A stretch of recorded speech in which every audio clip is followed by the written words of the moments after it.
Welcome back to another episode of Kentuckiana Coasters, where Ted and I go over our top 10 steel coasters. So stick around and see if you agree with our number one steel coaster.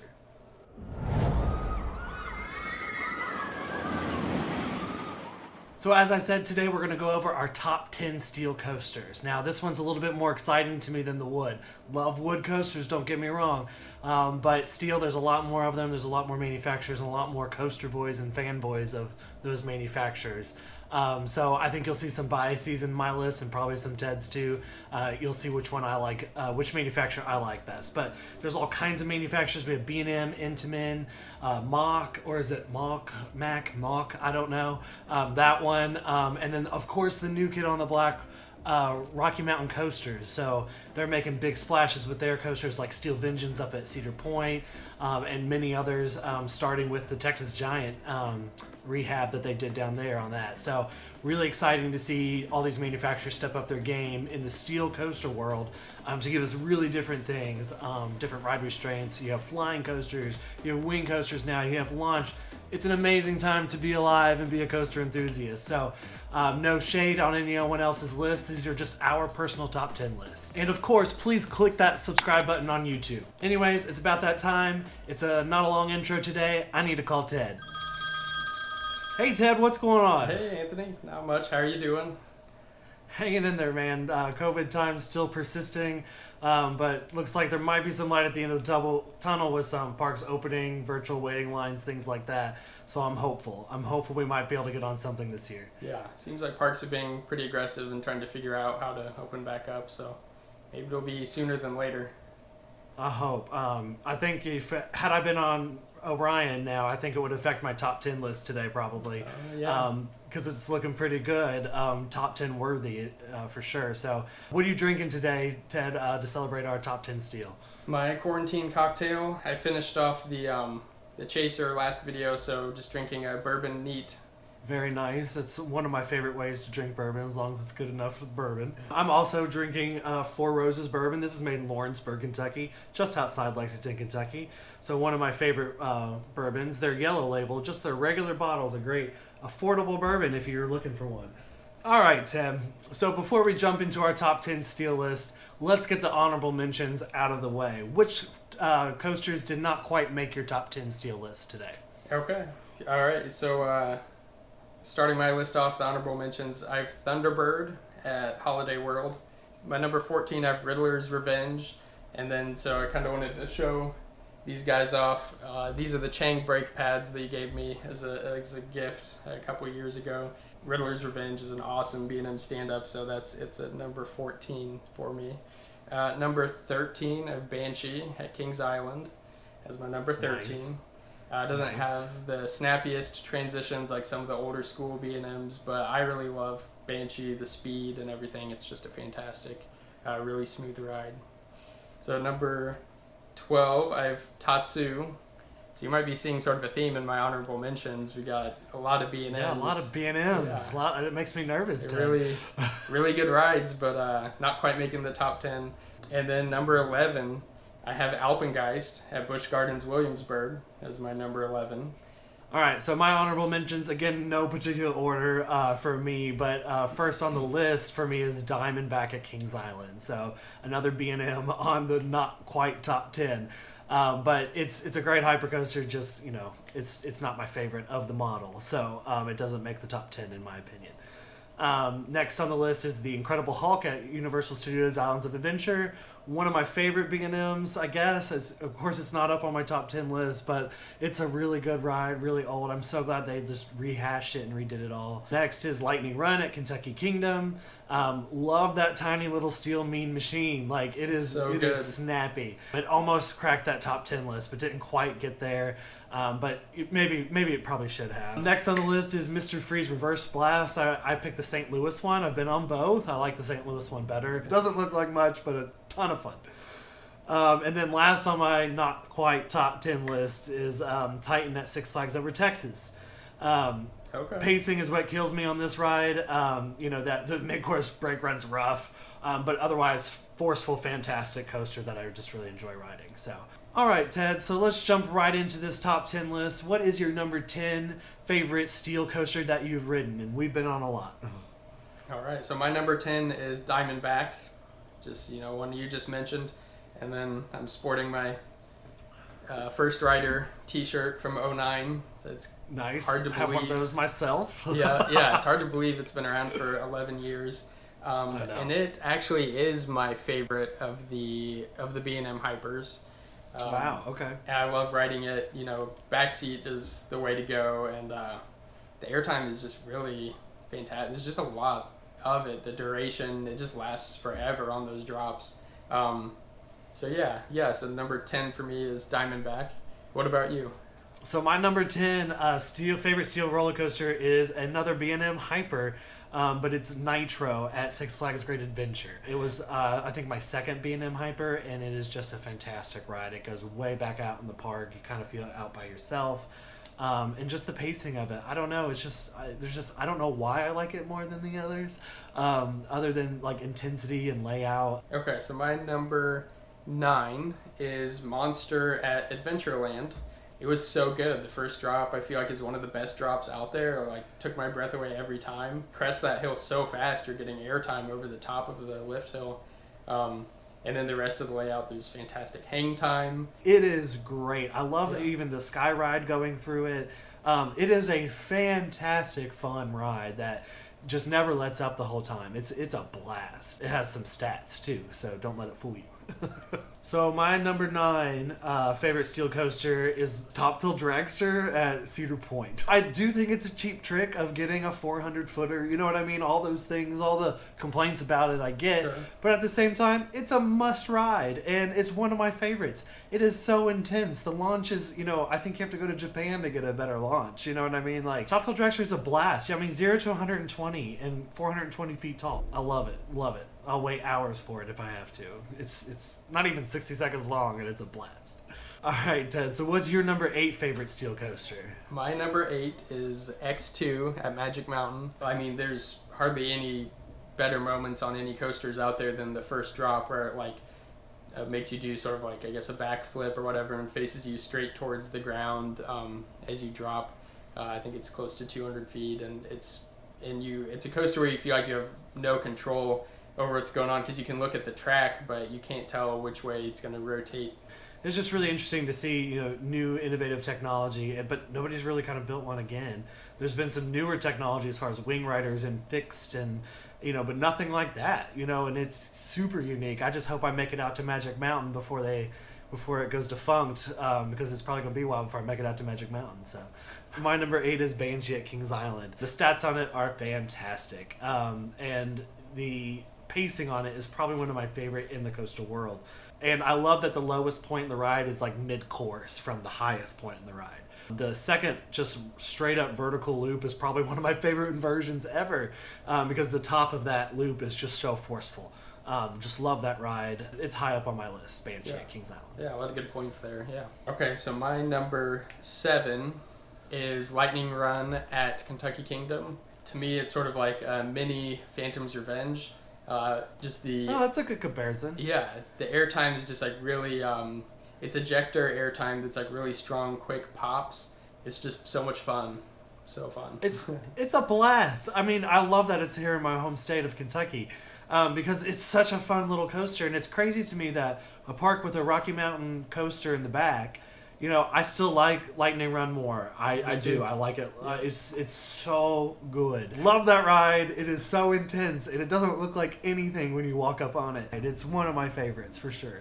My number 7 is one also on your list that didn't quite make it. It's so funny to me, but is Alpengeist at Busch Gardens Williamsburg. Oh, okay. So I do like it, I think, more than Banshee. Now, I have ridden Banshee a lot more than I've ridden Alpengeist, so... but Ted and I went on that trip with his wife Lindsay and one of our other coaster friends, Buddy, and wow, when we got off Alpengeist, like, it's better than Griffin.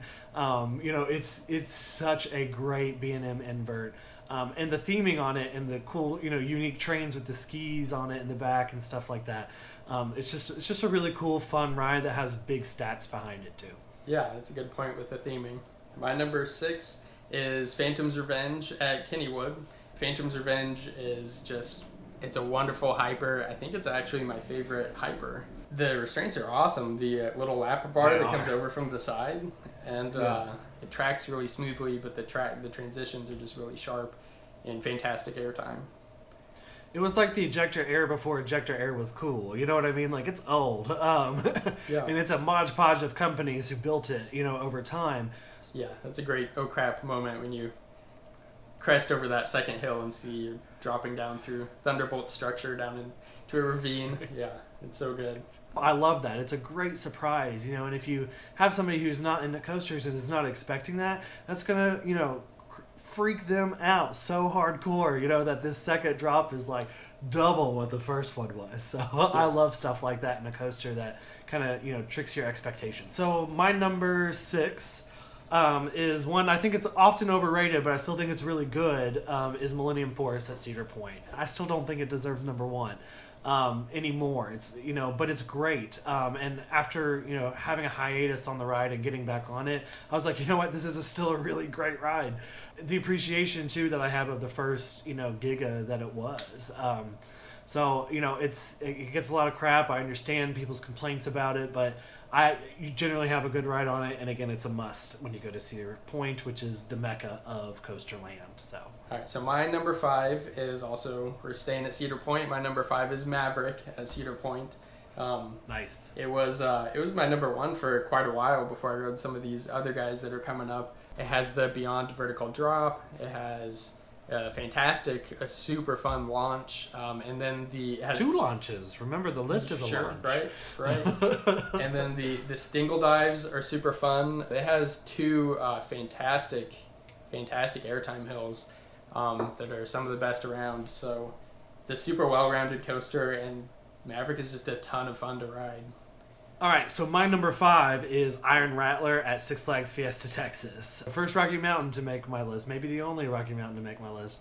But I love that ride. Ted and I went out there a few years ago now, down to Texas to do both the Six Flags down there, and Iron Rattler was the steal of the show for me. It was so intense.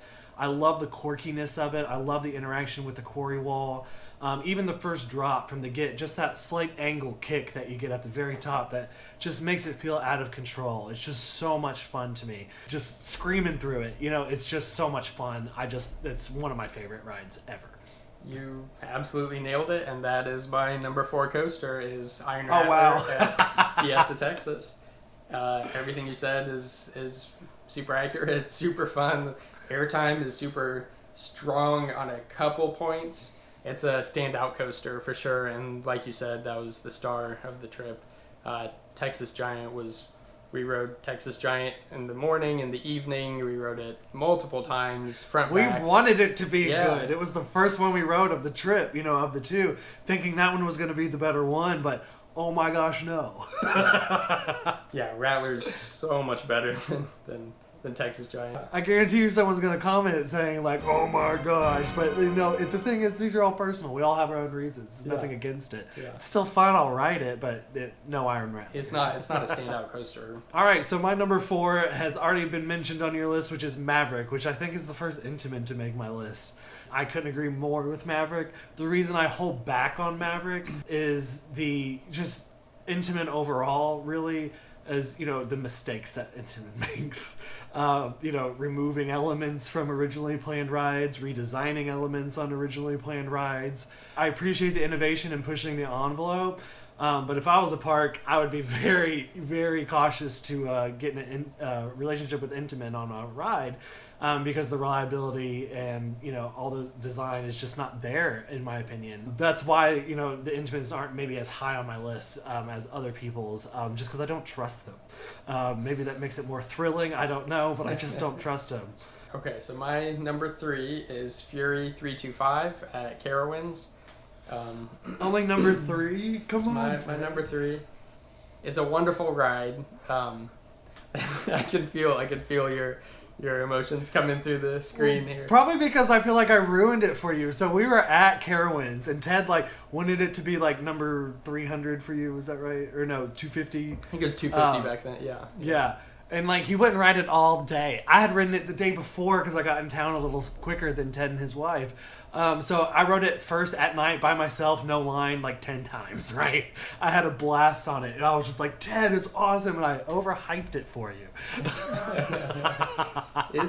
I loved it. It's my favorite B&M. Like, it's really good. It's wonderful. And then just because you're going so fast for so long, I think that's a big selling point on it, is just the wind in your hair. With some really good airtime towards the end of it, too.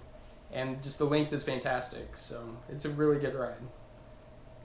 Well, I'm glad you like it. I'm glad it's still up there for you, and I didn't overhype it too much. No, it's good. It's good. All right, so my number 3 is Intimidator 305 at King's Dominion. I was actually there on Media Day way back when. Grayed out on it every time. Rode it at its full intensity. It was so much fun, and maybe that's why it's pretty high on my list, is because I was there on Media Day and had such a great time. So props to King's Dominion, for putting on a great show, and I love the coaster. Again, with Intamin, though, those redesigns, right? The redesign, they put trims on it, quickly after its opening. Then during the first off season, they redesigned that whole turnaround because everybody's graying out on it.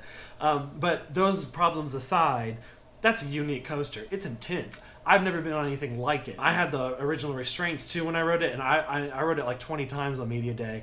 And I had bruises on my shoulders from riding it, and I grayed out every time. Re-rideability probably wasn't the wisest idea on my part. Drained a lot of blood out of my brain. Maybe it explains a lot that day.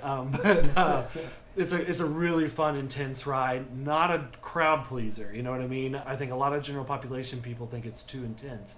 But as a coaster enthusiast, love it. It's intense. It's great. Love it. I absolutely love it. That's actually my number 2. We keep doing that. Yeah, like everything you said, like it's just so exhilarating. It's sort of like one of the that's like about as far as you can push that type of layout. That's the pillow right here. Oh yes, it is. Another wonderful gift from my sister-in-law. It's sort of like they almost perfected, besides the design flaws they had to go back and fix. Besides that, they perfected that type of intense layout of low to the ground. It is so fun. You're going, 90 miles an hour, hugging the ground. The layout goes by so fast. I think it's like a 30, 40, I don't know. It's a relatively short coaster, but you go through so much track, you're just absolutely burning through that track. And I love it. It's so fun. So yeah, that's my number 2. My number 2 is Goliath at Six Flags Over Georgia. Okay. So, this used to be my number 1 for the longest time for so many reasons. It's not even over 200-foot drop. It's not even technically a hypercoaster. But it doesn't matter. Sometimes stats, people get too fixated on that. How was the ride? And that ride, that layout of that style of ride, that hyper style, it's my favorite. There's no mid-course brake run. I love the turnaround. It's a very forceful helix, double, helix down. It is so much fun. It is forceful. This is why Goliath at Six Flags Over Georgia beats them all, in my opinion. It's the best one out there. Fight me on it. There we go. Yeah, the layout's really good and everything. I'm sure that would at least probably crack my top 15, my honorable mentions at least if I had a better ride on it. So my number 1 is probably no surprise to a lot of people that have been on it the last couple of years, but Steel Vengeance at Cedar Point. It kind of has everything, and it's so long. It's sort of that, maybe like the last third or so of the ride, you're down in the wooden structure, flying through it, doing inversions and near invert cutbacks and all kinds of amazing maneuvers. It kind of has more similarities to Voyage than it does to a lot of other steel coasters. So it's kind of like Steel Voyage instead of Steel Vengeance. It's just a wonderful, wonderful ride, and a lot of people have it as their number 1 in the world, and I think that's very justified. It's a fantastic, fantastic ride. So. And it's probably not on my list only because I have not yet been on it. So it's been a couple years since I've been to Cedar Point. I bought a Platinum Pass this year anticipating going to Cedar Point, but now that's all in question because I need to get on it. I'm dying to get on it, and everyone's raving about it. I have a feeling it will probably be better than Iron Rattler, so it'll probably be my favorite Rocky Mountain once I get on it. But I have not had the pleasure yet. All right, so what's your number 1? It's no surprise, no reveal here. I've already gushed on the ride. It is Fury 325 at Carowinds. As I said, I got there before Ted did and his wife the night before. So I had night rides on it with an empty park, and I got like maybe 10, but in the last hour or so that the park was open. And night ride first time, it scared the bejesus out of me. Heights scare me and it's weird as a coaster enthusiast, but heights really do scare me. Coasters, when you're at the top of the hill, that's the highest point, and then it's kind of over from there. But I get nervous on that build up, and a chain lift at 300 feet I think is better than the elevator lifts, and then the B&M restraints, that clamshell, and I just feel like I'm sitting on a bar stool out in the middle in the sky at 300 feet. You were freaking out. You were freaks legit me freaking out. It freaks me out. So it scares me to death. It's thrilling. It's long. It's fast. It's B&M's second Giga coaster over 300 foot. B&M's my favorite manufacturer by my list, definitely. There we go. There's our lists. So guys, please subscribe to the channel. We'd really appreciate if you do that. And of course, like us, follow us on social media, especially Instagram and Facebook, and follow us there. And we're posting all kinds of, I've been posting all kinds of old pictures during this quarantine time, going back to like 10, 12 years ago, some old school throwback pictures. So yeah, follow us on social media and please subscribe on here. We really appreciate it. Awesome, guys. Thank you so much for hanging in with us for our top 10 steel coaster list. Be sure to comment below with your top 10 steel coasters. What's your favorite steel coaster? What's your number one? Do you disagree with any of our options? Defend your hometown coaster, your favorite coaster. It's okay. All friendly chat here at Kentuckiana Coasters. Don't take ourselves too seriously. We just ride rides, people. Just calm down. It's just rides. We're all here to have fun.